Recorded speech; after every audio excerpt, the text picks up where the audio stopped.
Food is not always for them. They are not thinking about food every minute. Some pythons, they eat and then they sleep. And it's not like every day, every minute they are consuming. Birds are the same. So biodiversity is, I want to keep human from biodiversity away, because biodiversity is such a beautiful topic. But when human come into that biodiversity, it is becoming little ugly. I'm sorry to say as another human, but that's what the global situation is. What human don't think is biodiversity is directly connected with our food. If you see my second picture in this this slide, food is cooked, and when it's not cooked, it is biodiversity, because all the ingredients for our food is coming from biodiversity. So people don't realize that we are eating biodiversity, we are consuming biodiversity. Therefore, when we talk about food, more than we eat, we lose a lot of biodiversity.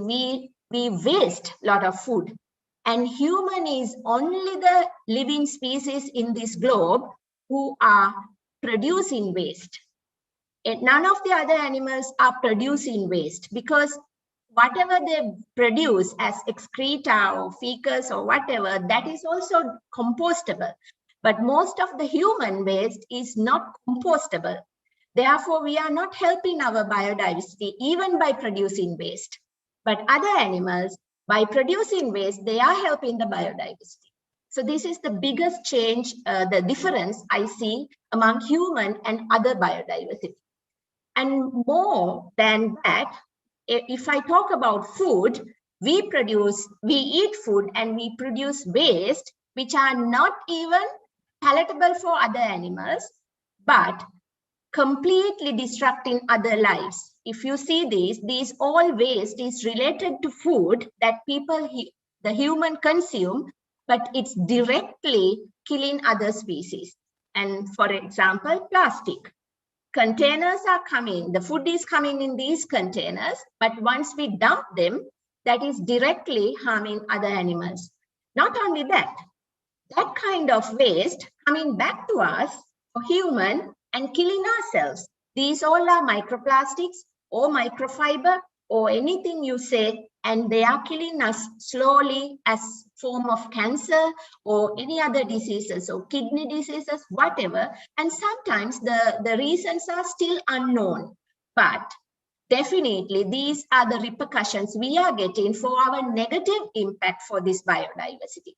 And I don't know when human will really understand, once you drop something, that will come back to you. So in any other form, and this is the simple reality we have to understand. That is why waste is very much important to me, because I believe for last 20 years, when I didn't give any waste in a very, very bad form, of course I recycled, but I did my maths to prevent that.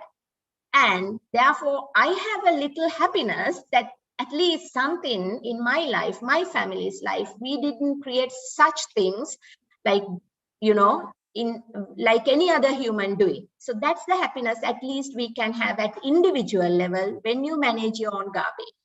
How I did this? This is for me 10R.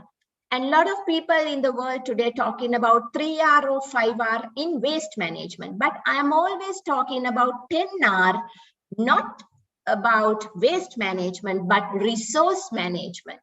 Because any resource is going to be waste when it's mismanaged. But any waste, when you manage properly, it is a resource. So this is the reality we have to understand. I'm not going to describe each of these 10 R's, but you can read it and you can understand what it could be, because this is another topic that I can talk longer, explaining many things. Within 10 minutes, I can't do that, but I will share some how I do this, starting with rejecting, of course, and then ending up repeating my process. This is conscious consumerism. Throughout my life, throughout my family, and for my neighbors, my friends, always I'm preaching about consume consciously, and then you don't have any issue. So when I go back to my slide NR, there are R's that you are aware, but there is a R at the 8th place, which is rethink. A lot of people talk about upcycling and downcycling. This is kind of that, but some upcycling is also damaging environment. But this upcycling or downcycling called eco-break, at the moment, that is the best solution I could come across for non-recyclable polythene.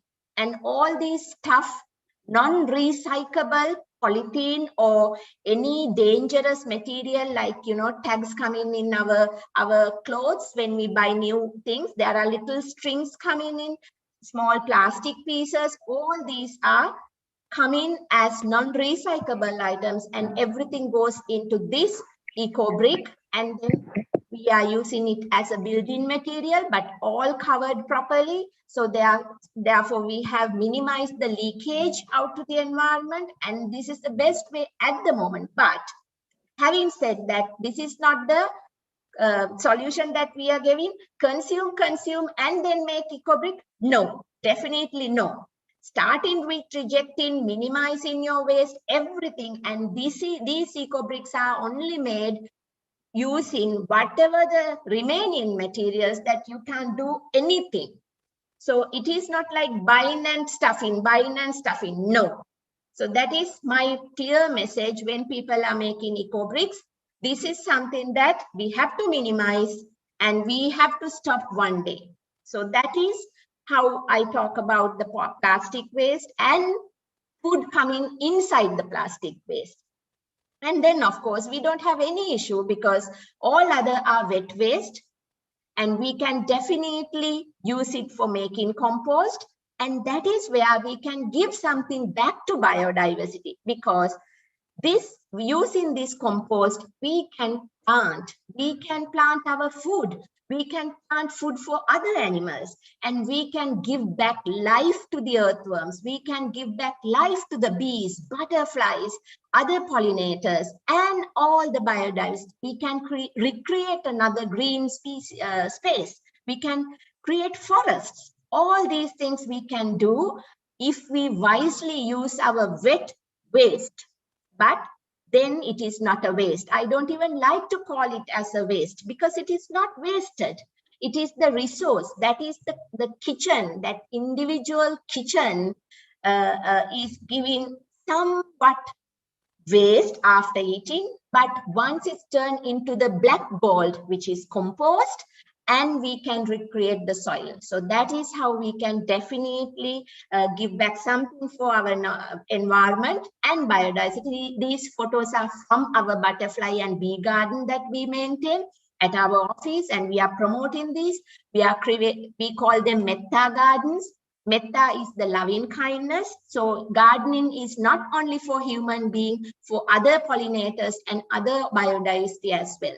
So this way, definitely waste is not wasted, and we have this message. And if you know this Sinhala song that we learned when we were little, that is me gase boho pani dodam tibe pahila idila bimata namila bara wela atu nam gitai matai gedi dekak ඇති වැඩිය කඩන නරක ළමයි හෙම නොවේ අපි, which means this is the conscious consumerism.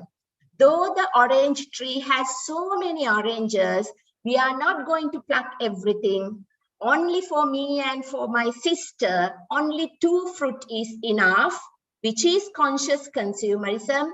Therefore, we are not wasting those fruits. The others can have it. Other animals can have it. We will have only 2 for me and my sister.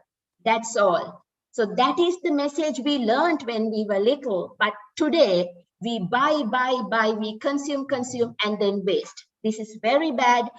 Finally, I want to tell you, everything when you consume consciously, we are not producing waste. Therefore, our life won't be wasted. We can save this world. We can help other biodiversity. So food waste is not going to be a problem. Thank you so much. Thank you so much, Kanchana, for that wonderful, short and precise message that you just shared with everybody. I'm sure it's not just restricted to Sri Lanka. The whole world can benefit from the information that you shared here. What do you think, Eve? Do you agree with me on that? very important message that I feel that she's in terms of that not wasting the food. We can see so much food being wasted. In fact, I saw about how when we buy water bottles, the plastic bottles, we don't drink the whole water. We drink half of it and we just leave the balance bottle and we go. We don't understand we are adding plastic, and we don't understand that we are wasting water there. So with that message, I really would like to move to, with the inspiration that I got from Kanchana, I like to move to the next speaker, uh, who is here to talk about, that is Supun. He's going to talk about very interesting topic, which is about elephants and its habitats. Elephants, maybe to give some briefing to Eve as well, elephants are very famous in Sri Lanka, and it's one of the key animal, like we really treasure, like our own, human, like how we treasure human beings, we care so much for the elephant, and it's part of our culture as well in Sri Lanka. So he's going to talk about like how disturbing their habitats, animals' habitats, can cause an impact to the environment. And let me introduce Supun to be part of this conversation. Supun Lahiru Prakash, he obtained his Bachelor of Business Administration in Agribusiness Management degree with second class lower division from the Sabragama University. And also that he, he has a master's in science degree in forestry and environmental management from the Sri Jayawardhanapura University. He also completed a higher national diploma in technology, which is related to agriculture. And he has been working as a volunteer environment activist and freelance environment journalist since 2005. His environment reports were nationally recognized many times, and he is a convener of the Biodiversity Conservation and Research Circle of Sri Lanka to date, and a member of the director board of Muthurajavala. Muthurajavala is one of famous forest in Sri Lanka, and also Nigambu Lagoon Development Foundation from 2012 to date. His research interests are wildlife conservation and management, nature-based tourism, and tobacco control. He introduced the 10-step process for establishing smoke-free cities against second-hand smoking in Sri Lanka. His publications include Reasons for Visitor Dissatisfaction with Tourism Experiences in Sri Lanka and Asia, Human-Elephant Conflict in Sri Lanka. His most recent involvement is in the study of illegal capture and internal trade of wild Asian elephants in Sri Lanka. So with that wow introduction, let me hand over the floor to you, Supun. And I'm also going to share a few slides that he would like to share with all of you. Give me a moment. Yes, Anushli, thank you for giving this valuable opportunity for me. I think you can hear me. Yes, you are. Can you hear me? Yes, we can. Okay. I would like to express my thoughts from my mother tongue, Sinhalese, and Yes. I will give you some up in English. Hope it will be suit for you. Supun, yes, Supun. සිංහලෙන් කතා කරන්න ඕනේ. එතකොට තමයි මම ඒක ඔයාට හරිය වැදගත් නම් අපිටත් ඒක හරිය වැදගත්. And I think go ahead.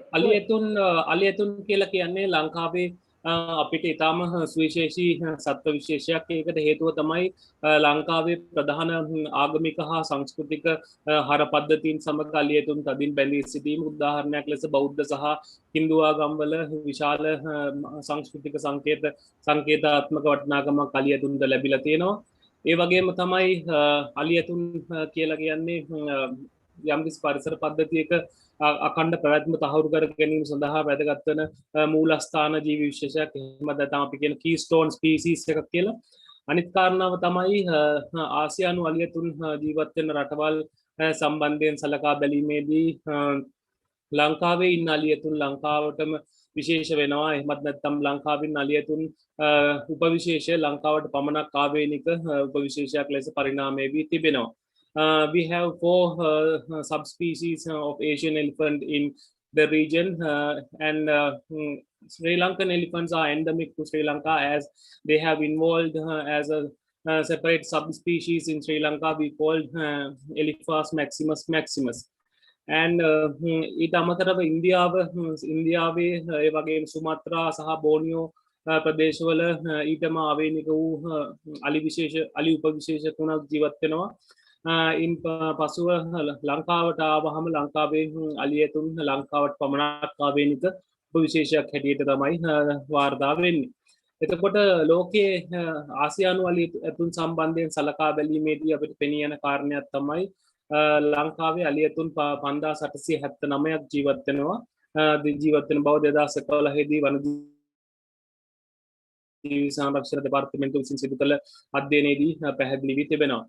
එතකොට ලෝකයේ අලියතුන් ගහණය පිළිබඳව අපි සැලකීමේදී අපිට පෙනී යන කාරණය තමයි ලෝකයේ ජීවත් වෙන ආසියානු අලියතුන්ගෙන් සැලකිය යුතු ප්‍රමාණයක් විශාල ප්‍රමාණයක් ලංකාවේ ජීවත් වෙනවා ඔවුන්ගේ වාසභූමි ප්‍රමාණයට සාපේක්ෂව. I think you can share the slides, Anusli. And more importantly, I think in Sri Lanka, here you can see who are the subspecies that live in Sri Lanka. And when we go to the next slide, ඔබට පේනවා විශේෂයෙන්ම මේ ආසියානු අලියතුන් කොහොමද ව්‍යාප්ත වෙලා ඉන්නේ කියන කාරණාව. එතකොට අතීතයේදී මේ දුමුරු පාටින් පේන අතීතයේදී මුළු ආසියානු මහද්වීපය පුරාම අලියතුන් ව්‍යාප්ත වී ජීවත් වුණා. නමුත් අවාසනාවට මේ වන විට ඉතාම සුළු වාසභූමි ප්‍රමාණයකට මුළු මහත් ආසියාවේම අලියතුන් සීමා වී තිබෙනවා. Then go to the next slide. එතකොට ලෝකයේම ඉන්න ආසියානු අලියතුන් ප්‍රමාණය බැලුවොත් වනාන්තරවාසීව ඉන්නේ අලියතුන් 49000 අතර ප්‍රමාණයක්. ඒ අලියතුන්ගෙන් අලියතුන් 6000ක් අතර ප්‍රමාණයක් ලංකාව ජීවත් වෙනවා. ඒ නිසා මේ ආසියානු අලි සංරක්ෂණය පිළිබඳව සැලකීමේදී ලංකාවට සුවිශේෂී ස්ථානයක් හිමි වෙනවා. ඒ වගේම තමයි අපි ඊළඟ ස්ලයිඩ් එකට ගියොත් අලි ඇතුන්ගේ ගහණය වගේම මේ තියෙන ලංකාවේ අලියතුන් ව්‍යාප්ත වී සිටින භූමි ප්‍රමාණය ලංකාවේ මුළු භූමි ප්‍රමාණයෙන් 60%කට ආසන්න ප්‍රදේශයක අලියතුන් ව්‍යාප්ත වී මේ වෙන විට ජීවත් වෙනවා. ඒ වගේම ඒ ප්‍රමාණයෙන් 40%ක වගේ ප්‍රමාණයක අලියතුන් සහ මිනිසුන් එකම භූමි ප්‍රදේශයක තමයි ජීවත් වෙන්නේ. කියන්නේ වනජීවි රක්ෂිත වලින් බැහැරව සාමාන්‍ය ජනතාව දිවි ගෙවන ප්‍රදේශවලත් අලියතුන් ජනතාව සමග ඒ ආශ්‍රිත වනාන්තර වල ජීවත් වෙනවා. එතකොට අපි ඊළඟ ස්ලයිඩ් එකට ගියොත් ඔබට පැහැදිලිව පේනවා ලංකාවේ මේ තියෙන ගහණය ගත්තොත් අලි ඇතුන් පිළිබඳව ලංකාවේ අලි ගහණය ඉතාම ඉහළ මට්ටමක. ඒ කියන්නේ ක්ෂේත්‍රඵල මේ එයාලගේ වාසභූමි ප්‍රමාණයට සාපේක්ෂව බැලුවාම ලංකාව විශාල අලි ගහණයක් ජීවත් වෙනවා. ඒ වගේම අපි ඊළඟ ස්ලයිඩ් එකට ගියොත් ඔයගොල්ලන්ට පේනවා මිනිස් ජනගහණය අතින් ගත්තත් ලංකාව ආසියාවේ අලියතුන් ජීවත් වන රටවල් අතර ඉහළම තැනක තිබෙනවා. බංගලාදේශය සහ ඉන්දියාවට අමතරව තුන්වෙනි තැන තිබෙනවා. මේ හේතුව නිසා අලියතුන් සහ මිනිසුන් අතර නිරන්තර ගැටුමක් ලංකාවේ ඇති වෙලා තියෙනවා. අපි ඊළඟ ස්ලයිඩ් එකට ගියොත් පේනවා මේ තියෙන අලි මිනිස් ගැටුම ව්‍යාප්ත වී ඇති ප්‍රදේශ සහ අලි වම් අත පැත්තේ තියෙන අලි ඇතුන් ව්‍යාප්ත වී ඇති ප්‍රදේශ සහ දකුණු අත පැත්තේ තියෙන්නේ මිනිස් ජනගහන මේ ව්‍යාප්තිය අනුව තමයි මේ දීප්තිමත් භාවය වැඩි වෙලා තියෙන්නේ. ඒ අනුව අපිට පේනවා ජනගහනය අඩු මිනිස් ජනගහනය සාපේක්ෂව අඩු ප්‍රදේශවල තවමත් අලියතුන් ව්‍යාප්ත වී ජීවත් වෙන බව. ඒ වගේම එම ප්‍රමාණය සංඛ්‍යාත්මකව ගත්තොත් ලංකාවේ අලියතුන් පළාත් 8කට අයත් ප්‍රාදේශීය ලේකම් කොට්ටාස 131ක දිස්ත්‍රික්ක 19ක ජීවත් වෙනවා. අපි ඊළඟ ස්ලයිඩ් එකට ගියොත් මේ තියෙන්නේ ලංකාවේ අලි මිනිස් ගැටුම ව්‍යාප්ත වෙලා තියෙන ප්‍රාදේශීය ලේකම් කොට්ටාස. අපි 2020 වර්ෂයේදී ශ්‍රී ලංකාවේ අලි මිනිස් ගැටුම සම්බන්ධයෙන් පර්යේෂණ පත්‍රිකාවක් එළි දක්වන්න ලැබුවා. එහිදී අපි සකස් කරන ලද සිතීම තමයි මේ ආකාරයෙන් ඔබට පේන්නේ. එතකොට මෙහි රතු වර්ණයෙන් පෙන්වන්නේ ලංකාවේ අලි මිනිස් ගැටුම කොයි ප්‍රදේශවලද ව්‍යාප්ත වෙලා තියෙන්නේ කියන කාරණා. එතකොට අපි ඊළඟ ස්ලයිඩ් එකට ගියොත් ලංකාවේ ඇත්තටම අලි මිනිස් ගැටුමට අමතරව වන මේ තියන්නේ වාර්ෂිකව අලි මිනිස් ගැටුම නිසා මරණයට පත්වන මිනිස් ජීවිත ප්‍රමාණය සාමාන්‍යයෙන් වසරකට අලි ඇතුන්ගේ සමග ගැටීම් හේතුවෙන් මිනිස්සුන් 80ක් පමණ ලංකාවේ අකාලේ මරණයට පත්වෙනවා. ඒ වගේම අපි අලි ඇතුන් සම්බන්ධයෙන් සලකා බැලුවොත් ලංකාවේ වසරකට අලි ඇතුන් 263ක් පමණ මේ අලි මිනිස් ගැටුමේ ගොදුරු බවට පත්වෙනවා. මේ වර්තමානයේ වෙන විට මේ තත්ත්වය තවදුරටත් වර්ධනය වෙමින් ඉක්ුත් 2019 වසරේදී 2020 වසරේදී අලි 400කට වැඩි ප්‍රමාණයක් අලි මිනිස් ගැටුම් හේතුවෙන් මරණයට පත් වී තිබෙනවා 2019 වසරේදී. 2020 වසරේදී පැවති කොරෝනා තත්ත්වයත් සමග යම්කිසි සුළු අඩුවීමක් තිබෙනවා. නමුත් ඒ වසරේදී අලි 300 ගණනක් අලි මිනිස් ගැටුමේ ගොදුරු බවට පත් වුණා. එතකොට අපි බලමු ලංකාවේ අලි මිනිස් ගැටුම ඇති වෙන්න මොනවාද හේතු වෙලා තියෙන කාරණා කියන එක. විශේෂයෙන්ම ලංකාවේ අලි මිනිස් අලි ඇතුන්ට තියෙන ප්‍රධානතම තර්ජනය තමයි අපි ඊළඟ ස්ලයිඩ් එකට ගියොත් ඔවුන්ගේ වාස භූමි ප්‍රමාණය සීඝ්‍රයෙන් අඩුවීම. ඒ කියන්නේ ඉස්සර ගොඩාක් විශාල ප්‍රදේශයක පැතිරලා තිබුණු වාස භූමි ප්‍රමාණය එන්න අඩු වෙලා අලි ඇතුන්ට ඔවුන් ජීවත් වෙන වාස භූමි ප්‍රමාණය we called it home range, the reduction of the significant amount of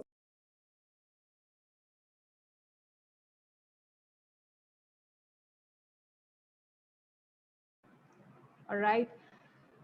So I understand that Supun got dropped because of his internet connection.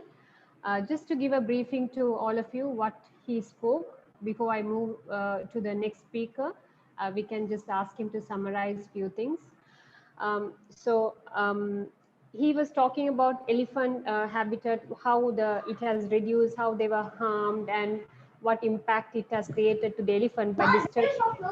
One of the key things that he mentioned in the conversation is that we always think that okay, if we move these elephants to some other place, that's fine with us.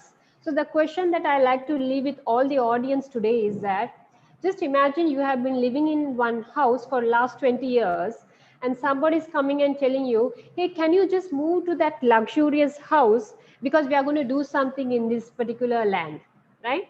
So no matter how luxurious that the other space could be, you have got used to this place, you love this place, you have an emotional connection with this place. And how would you feel if you are moved just abruptly to another place just because you have the sixth sense as a human being? So with that question and thought, I would leave this and move on. I can see the Supun is connecting. So Tamil yeah, Supun, I think you got disconnected because of the internet connection, I suppose. So I just did. Sorry. That's okay. Don't worry. We understand that. We understand that. Don't worry. Then I'll continue my presentation. ලංකාවේ අලි මිනිස් ගැටුම් අලි ඇතුන්ට තියෙන ප්‍රධානතම තර්ජනය තමයි යාළගේ වාස භූමි ප්‍රමාණය එන්නෙන්නම අඩුවීම. අපිට ඒක කියන්න පුළුවන් සිංහලෙන් සරලව කියනවා නම් කුල්ලක් වගේ තිබිච්ච වාස භූමි ප්‍රමාණය මේ වෙනට අල්ලක් වගේ තත්ත්වයට පත් වෙලා තියෙනවා කියලා. ඒ කියන්නේ ඒ තරමට අඩු වෙලා තියෙනවා. ඒ වගේම ඒ පමණක් නෙවෙයි ප්‍රමාණාත්මකව සහ ගුණාත්මකව යාළගේ වාස භූමි වල තියෙන quality and quantity is the important thing. quality එකත් අඩු වෙලා තියෙනවා. ඒකට ප්‍රධානතම හේතුව තමයි මිනිසුන් විසින් විවිධ ක්‍රම යොදාගෙන මේ අලි ඇතුන් ජීවත් වෙන වාස භූමි වලට බලපෑම් එල්ලගෙන විශේෂයෙන්ම illegal activities like logging, illegal agricultural ventures like that. Supun, I'm just being conscious of the. I'm just being conscious of the time. I love to hear more and more about these elephants, but I'm being very conscious of the time. And I like to ask, what is that one thing that we all can do for this? What is that one thing with that? And what is your message to everyone? If you can tell me with that and close it, that'll be wonderful. Lanka ජාතියක් හැටියට අපි අපේ අලියතුන් සම්පත ගැන ඉතාම සංවේදී වීමට අවශ්‍යයි. මොකද ලංකාවේ ඉන්න මං කලින් කිව්වාගේ ආවේනික අලියතුන් විශේෂයක් ලංකාවේ පමණයි ඔවුන් සිටින්නේ. ඔවුන් ලංකාවට අහිමි වුණොත් ඒ සම්පත ආයේ කොහෙවත් නැහැ. ඒ නිසා ලංකාවේ එක එක ඒ අපේ මිනිස්සුන්ට එක එක ඒ අලියතුන් ජීවත් වෙන ගම්මානවල ජීවත් වෙන මිනිසුන්ගේ සිට රටේ ඉහළම ජනාධිපතිවරයා දේශපාලකයන් දක්වා විවිධ පරාසය පුද්ගලයන්ට the different stakeholders have different role to play here. Then if they, each and every person play their role correctly, that's the only way that we can conserve and protection of the elephant fauna in Sri Lanka. I think that message I need to express with you. Right. Okay. So with that message, தமிழ்ல நான் வந்து சொல்ல விரும்புற சில விஷயங்கள் என்னன்னா, முதல்ல வந்து பேசின ஸ்பீக்கர் காஞ்சனா சொன்னது வந்து எங்களோட சாப்பாடு நாங்க வேஸ்ட் பண்றது மூலமா எங்களை அறியாம நாங்க வந்து எந்த அளவுக்கு சுகாதாரத்தை வந்து நாங்க ஒரு ஒரு ஒரு ஒரு ஒரு ஒரு நல்ல விதத்துல இல்லாம சுகாதாரத்துக்கு ஒரு தீங்கு விளைவிக்கிற மாதிரி நாங்க ஒரு விஷயத்த செய்யறோங்கிறத நமக்கு அதுல ஒரு புரிந்துணர்வை கொண்டு வந்தாங்க. இவர் வந்து யானைகளை வந்து அதனுடைய இருக்க வேண்டிய இடத்துல இருந்து அது இருந்த இடத்துல இருந்து நம்ம இன்னொரு இடத்துக்கு நம்மளுடைய மனித தேவைகளுக்காக மாற்றும் போது அதனால மனிதனுக்கு ஏற்படக்கூடிய தாக்கங்கள் என்ன, சூழலுக்கு ஏற்படக்கூடிய தாக்கங்கள் என்ன, அதே மாதிரி அது மூலமா கம்ப்ளீட்டா ஒரு சுகாதாரத்துக்கே அது ஒரு மாற்றத்தை தீங்கு விளைவிக்குங்கிறத தான் இவர் வந்து சொல்றாரு. யானைகளோட அளவும் குறைஞ்சு கொண்டு போகுதுங்கிறது தான் இன்னொரு விஷயம் அவர் சொன்ன விஷயம். So with that thought, thank you so much Supun for your kind words, and we are moving to the next speaker. So the next speaker is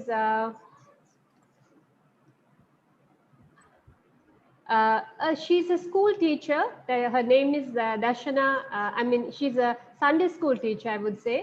So I'm just trying to bring her in. Dashana, are you available there? Okay. So I don't see her available here. So I'm moving to the next speaker, probably because of the internet connection. So the next speaker is Dr. Dharmadasa. Dr. Dharmadasa, are you available? Yes. Yes. Thank you so much, Dr. Dharmadasa, for joining. I will quickly introduce you and give you the flow. So Dr. Dharmadasa is a passionate individual, always trying to conserve natural resources while ensuring sustainable utilization of human needs. So he's going to talk about an interesting topic, and I will leave the floor over to Dr. Dharmadasa for him to say what's it going to be. We like to see your full face, Dr. Dharmadasa, if that is a possibility.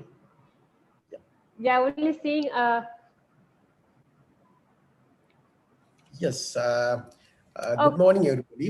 Actually, thank you, Anushki, for giving me this opportunity.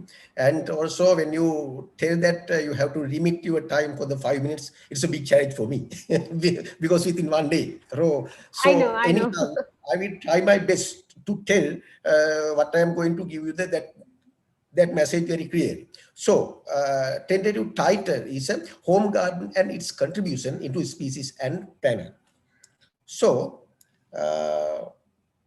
yeah. So there are a lot of, that is a lot of challenges for us when we are living in this world. Now, world population is increasing day by day. However, resources such as land, water, labor, and other renewable resources are very limited. So therefore, our challenge is to how to supply required food and other materials using limited resources. That's a very big challenge for all of us in the world. So my answer is yes. Among the answers, one is the home garden. Yes, home garden is a time-tested, appropriate method of food production within a small land area using minimum inputs. That's my very tiny definition for that. Yes, the next question is, can we do it? Yeah. No matter you are living in rural or urban areas, you can implement very easily. And no matter you are poor or you are rich, both sides you can do it. And no matter about the time, you can do it part-time, you can see always, you can work always, and you can do it as a hobby. And no matter inputs, it's require very less inputs, and you can use your family labor, and you don't need large investment for that thing. And also, it is implemented nearby your home, and then you can give high attention for that. It's very convenient to you in all ways to see your home garden. And no matter about the seasons of fruiting or getting harvest. So when it is in your home, you can get it very easily throughout the year. That is very easy, right? So, composition of a home garden. Yes, if we talk about the composition of a home garden, whichever you do, you have to see your necessities, day-to-day necessities. Yes, and you have to try to, maximum plant diversity of there, right? Some of the examples are, you can include fruit and vegetables. You can include spices and condiments, and some cosmetic plants, because ladies are very eager to, go for the cosmetic, and also medicinal plants. I started. And some grains, Wait, pulses, go and wait, I'll call you. That's root okay, go and wait. What is the class? fodder I can't do anything. sometimes animal, etc. Can you So kind, for one you. minute, Dr. Dalma sir, kindly mute your mic if you don't mind, participants. Yes, thank you. Go ahead, Dr. Dalma. Okay. What are the receivables from our home garden? Yes, definitely it will give you the foods, and also happiness and your satisfaction. And also when it gives the food, it balances your diet.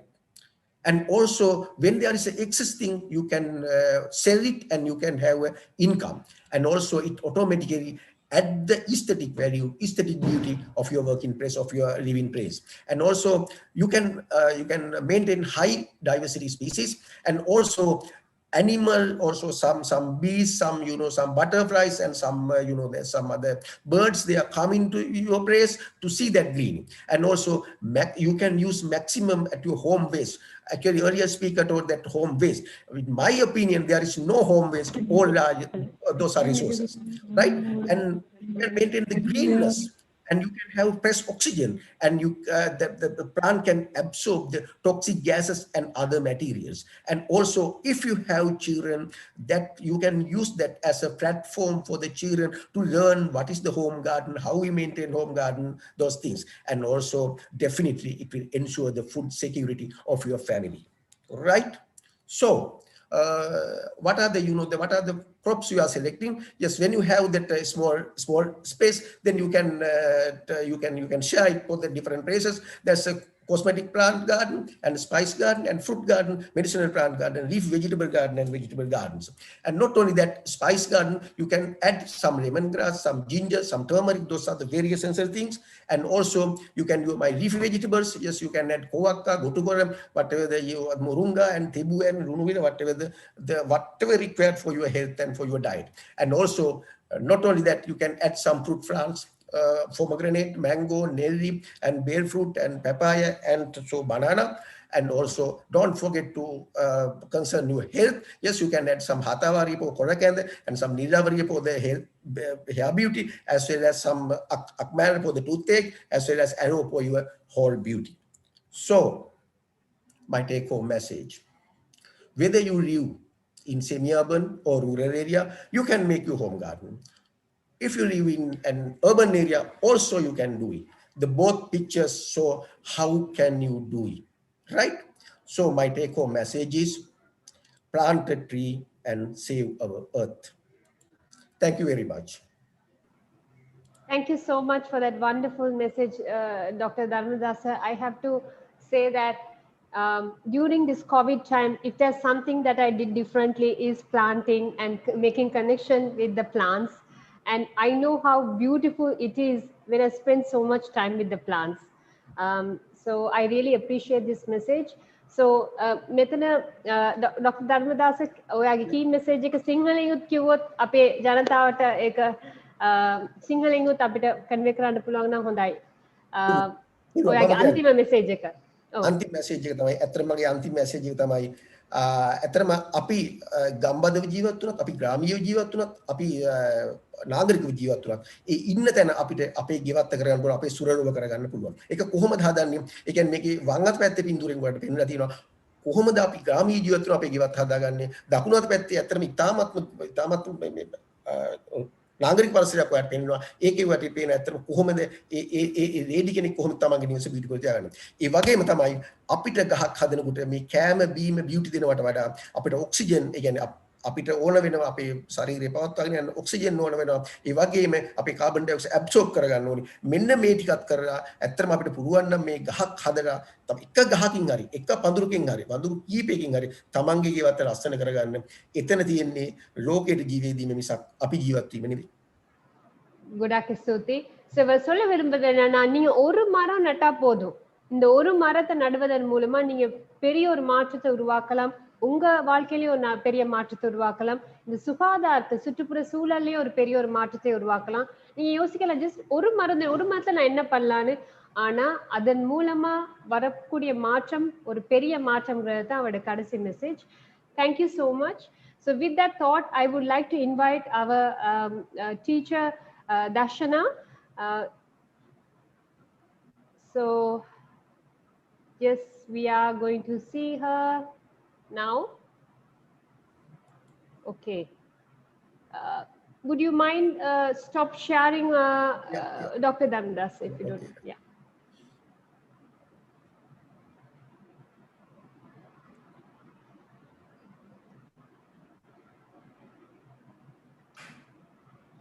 Okay. Do you need any help in? Yeah, shall I start? No, 1 minute. That he needs to. Maybe you can start, Yeah. because it's going to be related to your topic as well. So before you start, Yes. just to say that who is Dashana?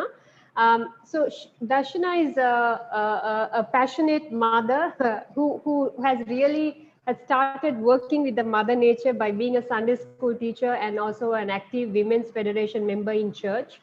That she came up with a project, a wonderful project, and when she shared about the story, it really made me to think like how a small change, a small project, a small thought that you inculcate in the next generation can make a greater difference. So over to you, Dashana, to share your thoughts about this project that you did during this COVID time. Tell us about the impact that you made with this project. Yeah, so good morning to all. I have joined this forum today to share a simple project we had conducted at our church. We stepped into the new year by giving a gift to our environment by planting trees in our church premises in Colombo. The purpose of the project is teaching children to reforest the planet, protect and care about the environment. So we involved our church young children from age 6 to 16 to participate in the Sprout for Life project. So now as the children were connected to the nature, they were happy and excited to be involved in digging holes, planting the plants, watering, and building a fence around it so happily to protect it. So the main object was to teach the children the consequences we face by damaging the environment during deforesting. So therefore, how we can make a difference to Mother Nature and have a practical knowledge about the importance in growing trees. I would like to leave a thought for all parents where they could involve their children to grow plants in your home garden or even in your balconies, which is right now very essential for the environment. Thank you. Thank you so much for leaving your messages, Dashana. We can't see you through the video. If there's a possibility that you can show your face. And I like to share my story also. Like, there is a routine that my kids, you're on mute, Dashana. You're on mute. Okay, maybe she got dropped. So my kids also have come up with a routine now. Morning, as they wake up, they go and talk to the plants, and they also water those plants. And these are the plants that we created during the COVID time to occupy them because they didn't have schools. And I saw that simple action, how it influenced, and I saw that ripple effect in her project. And that's why I wanted to say, even the smallest action can contribute to environment and climate change. Do not underestimate that. That's my message to you.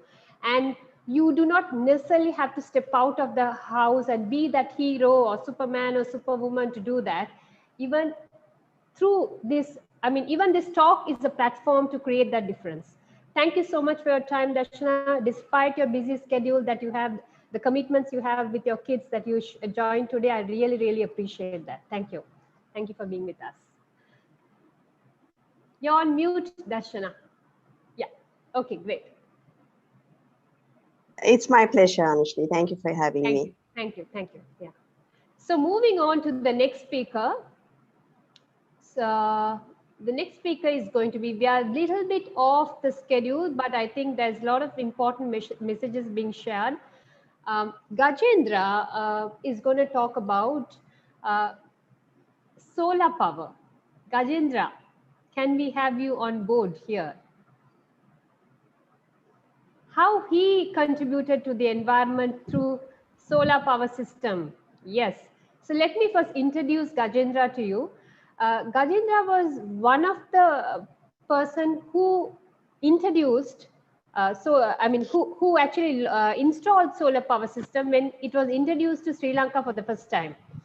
So since then, he has seen the benefit of having the solar power system for himself, as well as he also has seen how it's having a positive impact on the environment. So he's here to share his story and what he has learned from it. So we have some nuggets to share because different people have different ideas about solar, but let's hear from him what he has to say about it. Over to you, Gajendra.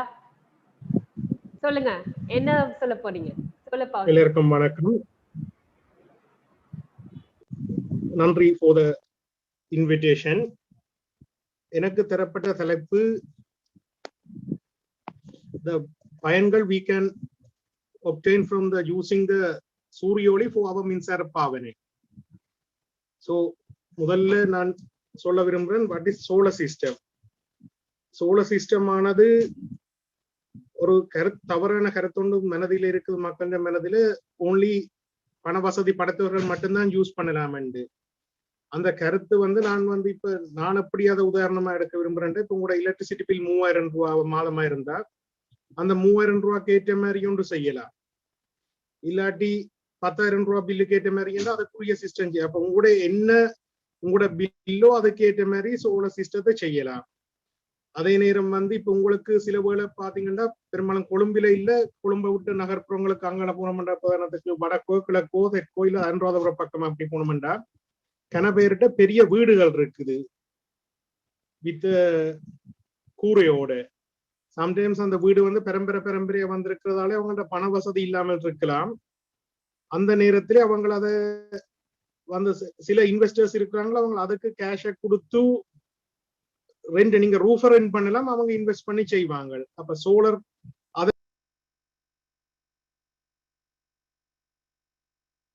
மியூட்ல இருக்கீங்க கஜேந்திரா, நீங்க பேசுற கேட்க மாட்டேங்குது. மியூட்ல இருக்கீங்க, unmute பண்ணிட்டு பேசுங்க. உங்களோட கேமராவும் மைக்கும் மியூட் ஆகிருக்கு. ஓகே, எஸ் இப்ப கேக்குது. சோ இதை செய்ததன் மூலமாக நீங்கள் ஒரு இந்தியா சோலார் ஆனதில் அங்கே 3 விதமாக நடைமுறைப்படுத்தப்படுகிறது. ஒன்று நெட் மீட்டரிங் என்று சொல்லுவாங்க. அதாவது நீங்க எலக்ட்ரிசிட்டி பில்லு கொடுக்கறதும் எலக்ட்ரிசிட்டி போர்ட்ல இருந்து உங்களுக்கு வாரதையும்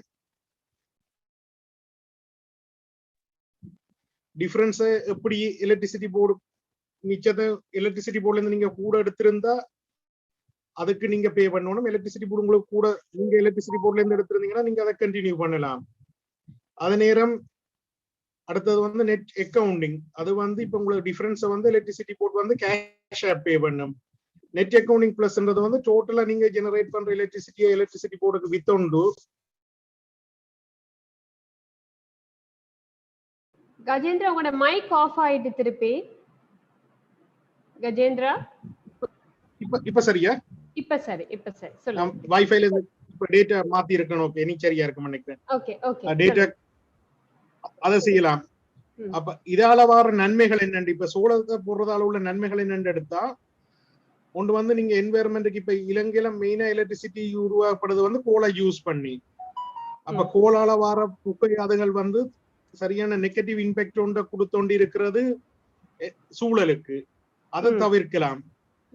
அதே நேரம் எப்படி இதை நிதி பண்ண போறீங்கன்னா ஆசியா அபிவிருத்தி வங்கி through the banks in Sri Lanka, they are providing loans at 4% with a conscious grace period to repay the capital. So that means even if you don't have the fund, you can take your electricity bills to the bank and they will analyze how much approximately you have paid for last 1 year or something, and they will structure a loan for that way. So you can, what you can do is you can pay the amount you pay to the electricity bill as a rental. So after 3 or 4 years, you will have the pure benefit on that.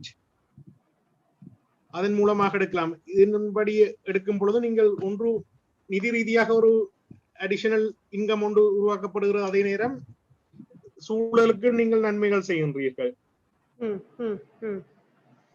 Right right. So உங்களோட internet திருப்பி stuck ஆகிட்டு. Right, okay, சொல்லுங்க சொல்லுங்க. இது வந்து எந்த message to the viewers is, if you are not going to the solar already, at least go for it. If you can't invest it, there are investors even willing to invest, and they are willing to pay a certain percentage of the revenue as a roof rental.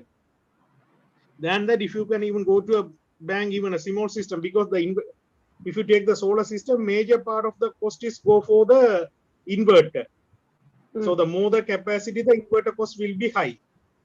So if you can get it at a bit, even based on your requirement, once you give the list to your solar provider, they will give you a requirement, what are the maximum amount you needed. Based on that, you can negotiate with the banks. Banks are willing to fund even up to 100% on certain instance. Yeah, thank you so much for that message. And he's talking all this from the financial background. By profession, he's a chartered accountant, though this is some passion that he has brought in with the environment. So the metana ya kina key message එක තමයි solar power system එක ඒ කියන්නේ සල්ලි තියෙන කට්ටිය විතරයි තමයි පාවිච්චි කරන්න පුළුවන්, අනිත් කට්ටිය බෑ, එහෙම දෙයක් නෑ. ඕන කට්ටිය පාවිච්චි කරන්න පුළුවන්. ඒකට අනුව පැකේජස් තියෙනවා, ඒකට අනුව ෆැසිලිටිස් තියෙනවා, ලෝන්ස් තියෙනවා, ඉන්වෙස්ටර්ස් ඉන්නවා කියලා තමයි යාගේ කී මෙසේජ් එක. ඔයාට ඒක පාවිච්චි කරනකොට ඔයාට එන්වයරන්මන්ට් එකට පොසිටිව්ලි ඉම්පැක්ට් කරන්නත් පුළුවන්, ඔයාගේ බිල් එක අඩු කරගන්නත් පුළුවන්. ඒ වගේම ඕනේ නම් ඔයා රෙන්ට් අවුට් කරනවා නම් ඔයාගේ ස්පේස් එක ඔයාට රෙන්ට් එකක් වගේ ඉන්කම් එකක් වගේ ගන්නත් පුළුවන්. සෝ හැම පැත්තෙන්ම කිසිම විදිහේ ඔයාට ඒක සෝලාර් පවර් කියන එක ඔයාට කියන්නේ වේස්ට් එකක් වෙන්නේ නැහැ. ඔයා ඒක ඉම්ප්ලිමන්ට් කරොත් කියලා තමයි ගජේන්ද්‍රාගේ මෙසේජ් එක. So our Tamil English way solitanaala, I'm not going to say it in Tamil and English again. So let's move to our next speaker, Achala, who inspired me talking about reforestation. Why I'm saying this is that a lot of people have like some incorrect ideas about reforestation. So let me say a few words about Achala before I introduce him to the floor. He's one of the founders of Sri Lanka's recent citizen-driven reforestation movements, inspired to action being from the scientific Peradeniya area nestled between Hantana and Mahaveli, seeing how inactive most state and private entities are. Am I right, Achala? Did I give you the introduction properly? Yes, it should be scenic, but I think you gathered the gist of the message. So thank you for the introduction and having me here. It's nice to talk about reforestation because it's a sort of new theme in the realm of conservation in Sri Lanka, because so far we've had people think that there were enough forests in the country, but only recently, especially after 2010, there was a wide adoption of the theme of reforestation because of deforestation. So reforestation was something which we started out of passion. We saw that there were not many people actually doing tree planting back in 2015 when we started it. I think the only people who were doing it regularly was Jayant, who's going to speak after me. They were doing it around Singaraja. But we sort of branched out to doing it all around the country, and we've learned a lot from those activities because most of the scientific community had not actually done such large scale reforestation of biodiversity, because they would do monocultures like pinus or turpentine, but we wanted to plant endemic and native trees. So I'll just quickly share my screen. Yes. wonder if you can see it. So these are some of the pictures from our events around the country. So we've planted at over 130 locations. Now nearly 100,000 trees in the past 6 years. So each site has its own specifications or conditions which dictate which sort of plants we select. We can't really, because there are 3 major climatic zones in Sri Lanka, like the dry zone, the semi-arid zone, and the wet zone. So it's quite safe to plant in the wet zone because there would be rains which support the growth of plants. But if it's the semi-arid zone or the dry zone, it's very tricky. And also even in the wet zone, like you can see here in Riverston, the survival rates are very low because there's periodic fires. Some of the villages would put fire, and there is mana and all these undergrowth which catches fire, which gets, so you need to maintain some things called fire belts. So reforestation also should look at something called trying to bring up the analog forestry or the native forestry, which was there in the beginning before man actually came and made any devastations. So we have to get much as possible what plants were there and what sort of animals would survive from these plants. Because if you, and most of these good plants, the native and endemic trees are the ones which were already here before the British or the colonizers came and put all the tea, the coffee and stuff like that. So these trees are also highly sought after by the very few animals remaining in the country. So the small deer, the barking deer, the hedgehogs, sorry, the porcupines, or the even the wild boar. So these animals would want to graze on these fresh saplings. So it's very hard to protect them. So we now try to plant large trees, which are harder for them to really kill in the beginning. We try to give protection to the plants, and also we try to maintain fire belts. So these are things, and it's very site specific.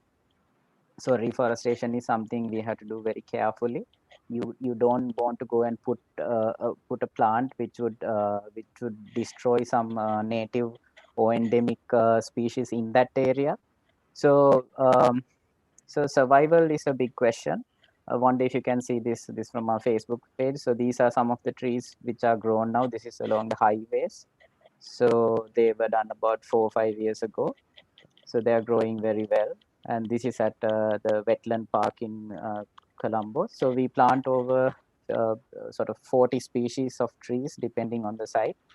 But it's very site specific, and soil conditions also affect how the plants would grow.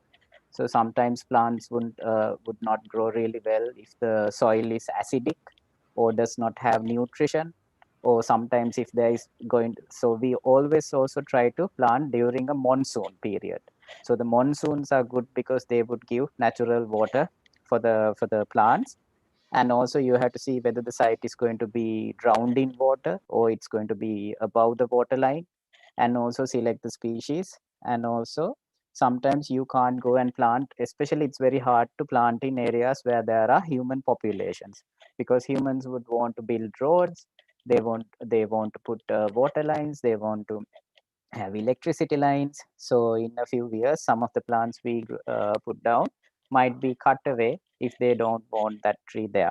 So the most important thing is, it's not about reforestation, it's about protecting what we already have. So reforestation should be the last resort. The foremost thing we should do is stop the deforestation that is happening right now in a huge scale in Sri Lanka, and that is also sponsored mainly by the government. So as citizens, there's a huge duty on all of us to say no to the deforestation before we go reforest. But reforestation is a good way to understand that that is not a solution, because one of the big trees that is cut down to sort of replace that, we would need to plant 100 new tree saplings, because the chances of them growing to such a big tree is very minimal, given that there are so many problems to them. So I think am I done with my time, or do I have more time? Yeah, I can give you another few minutes. Go ahead. Just Okay. finish it. Right. So yeah. So all these hot topics about places like Knuckles or Wilpat or Rumasala these days are very important, because the biodiversity of Sri Lanka is very high, and the plants we lose cannot be replaced because there won't be nursery plants to revive those sites with. So we need saplings. People would not have the source material to replenish those sites. So even if you are going to think that we can reforest what we lost, it is a big mistake. And also, if you are going to partner with, say, Reforest Sri Lanka, we are a volunteer organization. So we would try to share much as possible how we would proceed on that day. It would take about 50 people to plant, say, 500 trees, but that is also very site specific, because if the land is going to be separated from each area, so the 500 trees will be 25 trees in location A, 100 trees in location B, then the balance in another 2-3 locations. That would take a lot of time to transport the trees, and also send enough people with mammoties or earth augers to drill the area, clear the area, and plant it. Because sometimes when you go to plant, there would be unsuitable soil conditions. There would not be good soil. There would be bad other plants infesting the area, which would quickly overgrow that plant. And without sunlight, that plant would not have enough nourishment. So it takes a lot of effort to correctly establish trees, unfortunately, even though they are wild trees. Also, it's important to provide some fruit trees when you reforest, so that the birds and the other animals would have some sustenance, and also even humans would have some benefit from those trees. So I think that is my piece on Thank you so this. much. Thank you, honestly. Thank you so much, because I think it's very important to educate on that reforestation cannot be just done by just planting a tree anywhere you like. There's a system that, and another important message I feel is that reforestation and deforestation cannot be compensated by each other, right? And like that will not bring that balance in the ecosystem. And when there's no balance in the ecosystem, automatically it's going to impact the climate change, climate issues, right? Yes, so true. yeah, so සිංහලෙන් උත් ඔයාගේ මේ final message එක කිව්වා නම් හොඳයි. හරි. ඕකේ, මම කියන්න කැමතියි අපි දැන් අවුරුදු 6ක් තිස්සේ රට පුරා ස්ථාන 130ක පමණ පැල ප්‍රතිරෝපණය කරලා තියෙනවා. එතකොට මේක මිනිස්සු ඉන්න ජනාවාස වූ ප්‍රදේශවලත් මිනිස්සු නැති කැලෑබද ප්‍රදේශවලත් තියෙනවා. ඒ වගේම ඔයාලා ගොඩක් විට කොළඹ ඉඳලා දක්ෂිණාධිවේගී මාර්ගයේ යද්දී කළුතර දක්වා කොළඹ ඉඳලා තියෙන ගස් 25000ක් විතර අපේ පැල තමයි ගොඩක් ලොකු වෙලා තියෙන්නේ. ඊට අමතරව කළුගඟ දෙපසත් තව පැල 20000 විතර තියෙනවා ලොකු වෙලා. ඊට අමතරව අනිත් ස්ථානවලත් පැල ලක්ෂයකට විතර කිට්ටු වෙන අපේ මුළුමනින් හිටවලා තියෙනවා. නමුත් අනිත් ස්ථානවල පැලවල සක්සස් රේට් එක හරිම අඩුයි. ඒක නිසා අපි කියන්නේ 120-30 තමයි අනෙක් ස්ථානවල වනාන්තරවල විශේෂයෙන්ම හරියන්නේ. මොකද වෙන කැලෑපද සත්තු මිනිස්සු ගිනි තියනවා. ඒකින්ද පුළුවන් තරම් තියෙන වනාන්තර ආරක්ෂා කරගන්න ප්‍රතිරෝපණයෙන් නැති වූ වනාන්තර නැවත රෝපණය කරනවා කියන එක මිත්‍යාවක් ලෙස සලකලා අපි තියෙන කැලෑව බේරගන්න එක තමයි මුලින්ම කරන්න ඕනේ. ඒකෙන් තමයි අපිට නැති වෙන්න පුළුවන් ජෛව ජාන ආරක්ෂා කරගන්න පුළුවන්. සහ අනිත් සත්තුන්ට සහ විශේෂයෙන්ම මිනිසුන්ට ජීවත් විය හැකි ලෝකයක් ඉතුරු කරගන්න පුළුවන්, විශේෂයෙන්ම ඔබේ අනාගත දූ දරුවන්ටත් එක්ක. බොහොම ස්තුතියි. குடாக்கி ஸ்தூதி. ஆக்சுவலா சொல்ல விரும்புறது என்னன்னா, அதாவது மரங்களை வந்து ஒரு பக்கம் இல்லாமக்குது, இன்னொரு பக்கம் நடுவதன் மூலமா அது அங்கன ஒரு சமநிலையை கொண்டு வரலான்னு நிறைய பேர் நினைக்கிறாங்க. சோ அந்த சமநிலையை கொண்டு வரதுக்கு நிறைய காலம் எடுக்கும். ஏன்னா இங்க மரங்களை நம்ம வெட்டும் போது இந்த மரங்கள் வந்து பல வருடங்களாக வளர்ந்த மரங்கள். சோ நீங்க நடுற மரங்கள் இன்னும் அந்த அளவுக்கு வளர்ந்து வரதுக்கு சில வருடங்கள் எடுக்க போகுது. அந்த வருட காலங்கள்ல என்ன நடக்க போகுது, உங்களோட வாழ்க்கையை அதை எப்படி பாதிக்க போகுது, சமநிலை, அதாவது இந்த பூமியின் சமநிலை, காலநிலையின் சமநிலை எப்படி பாதிக்கப்பட போகுதுங்கிறத பத்தி கொஞ்சம் யோசிச்சு பாருங்க. யோசிச்சு பாத்தீங்கன்னா இதுக்காக நீங்க வந்து உங்களால முடிஞ்ச கண்ட்ரிபியூஷன் நிச்சயமா செய்வீங்க. அதுக்காக அவர் வந்து உங்களை ரீஃபாரஸ்டேஷன்ங்கிறது பிழையான கான்செப்ட்னு சொல்லல. அவரோட கீ மெசேஜ் வந்து டீஃபாரஸ்டேஷன் வந்து ரீஃபாரஸ்டேஷன் மூலமா நாங்க டச்சப் பண்ண முடியாதுங்கிறது தான் அவர் வந்து சொல்ல விரும்புறாரு. So with this, we would like to move to Kanchana for her few words about it keeps me wondering about these butterflies and bees and birds that she was telling to me that day when I called her, like, I'm going for bird watching, so I won't be available. It was fascinating to hear what's that all about. So tell us, Kanchana, that based on your journey with birds, bees, and butterflies, how are they making an impact to the environment and to us as well? Yes, Anushli, as I pointed out even in my previous presentation, what humans don't understand is we are part of the whole biodiversity, and we are interconnected with all these seen and unseen animals, creatures, plants, and everybody. So we are, because very much thinking about egocentric way. Ego is killing human, but we have to really start thinking ecocentric way. Ecocentric is we very much respect viruses, bacteria, earthworms, bees, butterflies, and everybody, because it's a circular thing. That's the way the world is functioning, interconnectedness. So when you think that way, when you try to connect with nature, through listening the wind, through listening the rain, or looking at the birds, looking at any flying insect, or earthworms on the ground. So that way, you only open up your mind and body and spirit to the outer world. That way, you are connecting with outer world through your 5 sensory organs. So that is what I have been training youngsters. We have a program called Nature Kids, that we are teaching kids to how to connect with nature using your 5 sensory organs, and I would say 6 sensory organs as well. So bees and butterflies and all other little pollinators are really contributing many ways to our existence. The researchers say once the bees or the pollinators vanish from the world, human being will vanish within 10 years. That's such a short period. We don't understand that dependency of ourselves on other beings. And without trees, we are not getting any food. So that's the biodiversity of whole world is depending on these trees, oxygen. So that is what it's very difficult to list 1, 2, 3 other services provided by these butterflies, bees, and what I will tell you in nutshell, just within short period. What you have to, as an individual, what you have to understand is you can't do anything without somebody else's support. That somebody else's is not your loved ones only, human beings. That somebody else's would be when you look through your window, maybe a flying bee, maybe a flying butterfly. That happiness you are getting into you when you see them, that is somebody else helping you to be happy. So that is what you have to understand. They are releasing your stress.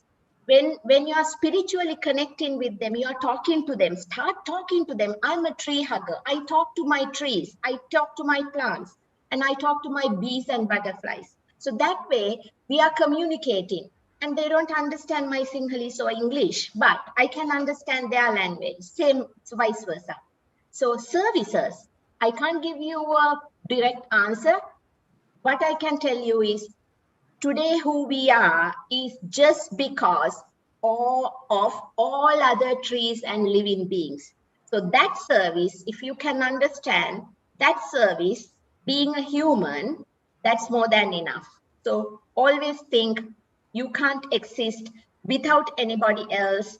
Those are the bees, butterflies, and whatever the names you call, seen and unseen other living beings, including the trees. So that's my message.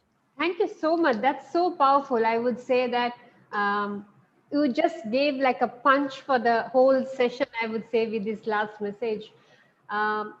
So அவங்க சொல்ல வர்றது என்னன்னா, வண்ணாத்தி பூச்சிகள், இந்த பறவைகள் எல்லாமே நம்ம வாழ்க்கைக்கு வந்து ஒரு பங்களிப்பை உருவாக்குது. அது எங்க சுகாதாரத்தை, எங்களோட வாழ்க்கைக்கு எல்லாத்துக்குமே கனெக்டடா, இன்டர்கனெக்டடா இருக்குதுங்கிறத அவங்க சொல்றாங்க. எதையுமே வேறு பிரித்து பார்க்க வேணாம். அவங்க சமூகத்துல உள்ள சூழல்ல உள்ள எல்லா விஷயத்தையும் வேறு பிரித்து பார்க்காம, எல்லாமே உங்களோட சமுதாயத்துல உள்ள எல்லா விஷயங்களுமே ஒண்ணுக்கொண்ணு இணைக்கப்பட்டதுங்கிறத மறந்துடாதீங்க. ஸோ உங்களோட சுயநலத்துக்காக ஒரு விஷயத்த நீங்க ஏதாவது கெடுதல் செய்றீங்கன்னா அது உங்களுக்கு செய்யற கெடுதல் மாதிரிங்கிறது தான் அவங்க வந்து சுருக்கமா சொல்ல விரும்புற விஷயம். So would you like to also say it in Sinhala, Kanchana, your last message if you don't mind? Yeah. අද මගේ මේ පණිවිඩය අපිට මිනිස්සුયો විදිහට ගොඩක් වෙලාවට අවබෝධ වෙන්නේ නැහැ අපිට තනියම ජීවත් වෙන්න බෑ කියලා. අපි හිතන්නේ අපි තමයි මේ ලෝකේ වැදගත් අපිට විතරක් තනියම ජීවත් වෙන්න පුළුවන් කියලා. නෑ කොවිඩ් කාලේ හැමෝටම තේරෙන්න ඇති වෛරස් එකක් කොච්චර පවර්ෆුල් වුණාද කියලා. ඒක නිසා එයාලට රෙස්පෙක්ට් කරන්න ඉගෙන ගන්න. ඒ අයට නිසිතන දෙන්න ඉගෙන ගන්න. අපි අනිත් හැම ජීවත් වෙන ජීවියෙක් ගහක් කොළක් එක්කම සම්බන්ධයි කියලා. එයාලගේ උදව් නැතුව අපිට ජීවත් වෙන්න බෑ කියන එක තේරුම් ගන්න. කාලේ එදාටත් වඩා හොඳට මෙලඹිලා තියෙන්නේ. ඒක නිසා අපිට සමනල්ලුන්ගෙන් මීමැස්සන්ගෙන් ගැඩවිලන්ගෙන් ලැබෙන සර්විස් එක මොකක්ද කියන එක අවබෝධ කරගන්න හරි අමාරුයි එකවරම. නමුත් ඔබ ඇස් දෙක ඇරලා කන් දෙක ඇරලා ඔබගේ මේ පංචේන්ද්‍රියන් හරහා පරිසරය සමග සම්බන්ධ වෙන්න උත්සාහ කරන විට ඔබට දැනේ යාළගෙන් කොච්චර සර්විස් එකක් අපිට ලැබෙනවද කියලා. ඉගිලන සමනලයක් දිහා බලලා සතුටක් ලබා ගන්න ඔබට පුළුවන් නම් අන්න ඒ සර්විස් එක ඒ සේවය ඔබට ලැබෙනවා. අහසේ තියෙන වලාකුළක් දිහා බලලා ඒකේ හැඩය නිසා ඔබට මනසට සැහැල්ලුවක් ලබා ගන්න පුළුවන් නම් පිනි බිඳුවක පහස ලබා ගන්න පුළුවන් නම් සුළඟේ සුවය විඳින්න පුළුවන් නම් අන්න ඔබ සම්බන්ධ වෙනවා පරිසරයත් එක්ක.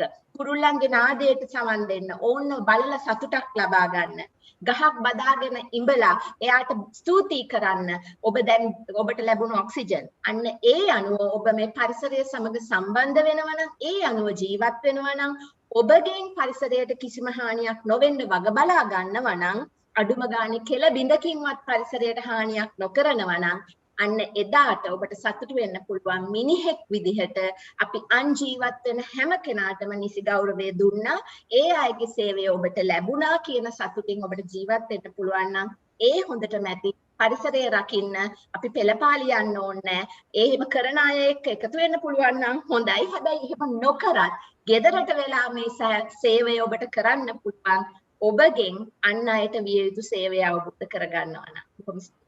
Thank you so much for that. I really love that part. That pelapaliye yanno ne na yannatවත් මේක කරන්න පුළුවන් that part. So that actually takes, thank you so much Kanchana. That also let me also share one of my story, and with that I'll bring all of you to the screen where so because I think that the environment is so powerful that how I saw in my story is that I was during COVID time, I didn't know what to do, and I was just stuck at home. I can't go to office. I had 2 kids who are going through online school, and it was such a big challenge. And my husband is a doctor by profession, so he travels, he's not always there. So it was like as a lady, I think Kanchana, all the ladies here will understand what's a multitasking job role that is. So I also went through my ups and downs in moods. I would say, I have to be honest. I can't say that I was being perfect, happy every day. So I was thinking, what can I do that can add value? And that's where I ended up coaching around 130 people, 30 students, who are planning to sit for their exams, or maybe they're depressed because being at home, they can't go to the institute. They are doing higher studies actually. They couldn't go to institute. They were stuck at home. They are depressed. They can't see their friends because college life is the most beautiful life, right? So they were missing the whole part. The parents are always complaining, and so many things were happening. So what I did was I made a commitment for them that you need to plant a tree. While you are growing in your journey, you also going to see the plants growing with you. So, and after 6 months, what happened is, I will not go in detail about the journey, how it went, but after 6 months, I saw 130 trees in a place where I haven't traveled at all, outside Colombo, I'm talking about, and in their home garden, or if they don't have a home garden, they chose to plant it at their uncle's place or aunt's place. And some of them said end of 6 months, madam අපි මේ අද තක්කාලි දෙකක් ගත්තා madam අපි plant එකෙන් madam අද curry එකට අපි අපේ මේ ගහෙන් තමයි ගත්තේ. You know, some of the plants, of course, it takes time to grow, that I understand, but some of it like karapincha and those kind of things. So it gave me so much happiness, and my journey is not as far as all of you with the environment. I have to be honest, you all have come up to this level after so many years of being connected with the environment. But I am just sharing to say that they were so happy. They accepted that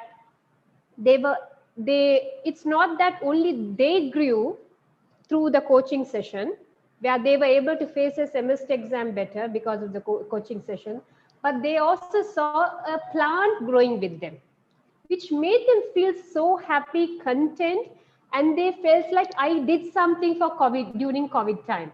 I did not waste my time.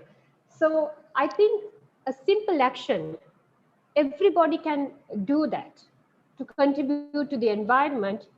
As Kanchana correctly said, if you don't separate the environment from you, you see the environment as a part of you. So with that thought, நான் இது தமிழ்லயே சொல்ல விரும்புற விஷயம் என்னன்னா, environment, the சுகாதாரங்கிறது உங்கள்ல இருந்து தனிப்பட்ட ஒரு விஷயம் கிடையாது. உங்கள ஒண்ணுன்னு நினைச்சு நீங்க அதை பார்க்க, அதோட பழக, அதுக்கு சில விஷயங்கள் செய்ய தொடங்கும் போது நீங்களே அதை வந்து ரியலைஸ் பண்ணுவீங்க அந்த එන්වයරන්මන්ට්க்கும் උங்களுக்கும் உள்ள தொடர்பு என்னன்னு. So මේ environment කියන එක වෙන එකක් නෙමෙයි, අල්ලපු ගෙදර එක්කෙනෙක් වගේ එක්කෙනෙක් නෙමෙයි, ඔයාගේ ගෙදරින්ම ඔයාගේ ළඟම ඉන්න එක්කෙනෙක් කියලා හැම වෙලෙන්ම මතක තියාගන්න. ඔයාගේ friend කෙනෙක් වගේ හිතාගන්න හැම වෙලෙන්ම. ඔයා friend කෙනෙක් කවදාවත් අත්හැරලා දාලා යන්නේ නැහනේ. ඒ වගේ තමයි ඔයාගේ environment එක. ඔයා අනිත් එක තමයි most important part එක. ඔයා අත්හැරලා දාලා ගියත් environment ඔයාව give up කරන්නේ නැහැ. ඒක තමයි හොඳම උදාහරණේ learning එක මගේ ළමයින්ටත් කියන දේ එක තමයි that even if you let down at any given point, because මට කියලා දෙන්න පුළුවන් මගේ ළමයින්ට, මට influence කරන්න පුළුවන්, but එයා එක දවසක් decision making level එකට එනකොට එයා දැනගෙන ඉන්න ඕනේ ඔයා let down කරත් environment ඔයා let down කරන්නේ. So don't forget that even if you let down the environment will not let down you. So மறக்காதீங்க, நீங்க வந்து இந்த சுற்றுப்புற சூழலை விட்டு கொடுத்தாலும் சுற்றுப்புற சூழல் உங்களை வந்து விட்டு கொடுக்காது. உங்களை பாதுகாக்கும் ஒரு சமநிலையை கொண்டு வரதுக்காக கொண்டு வரப்பட்ட விஷயமா கூட இந்த கொரோனா இருக்கலாம். அந்த ஒரு பொது நோக்கோட இப்பொழுது இந்த லைவ் செஷன் வந்து ஒரு முடிவுக்கு வரும். Right now we are going to close the live session, but we will be in the room for a conversation. Anybody who is watching through the YouTube or whatever pages, you can come and join us. And we were not able to telecast this in Facebook, but we will be sharing the recording in Facebook because of the technical issues we couldn't share. And we also have some links from the speakers of their own pages. So whoever registered and joined our conversation today, we'll be sharing the links as well. So if you think you want to make a deeper connection in respective areas, having a deeper conversation with them, feel free to contact them and continue the conversation with them. Let the journey begin. So right now we are going to switch off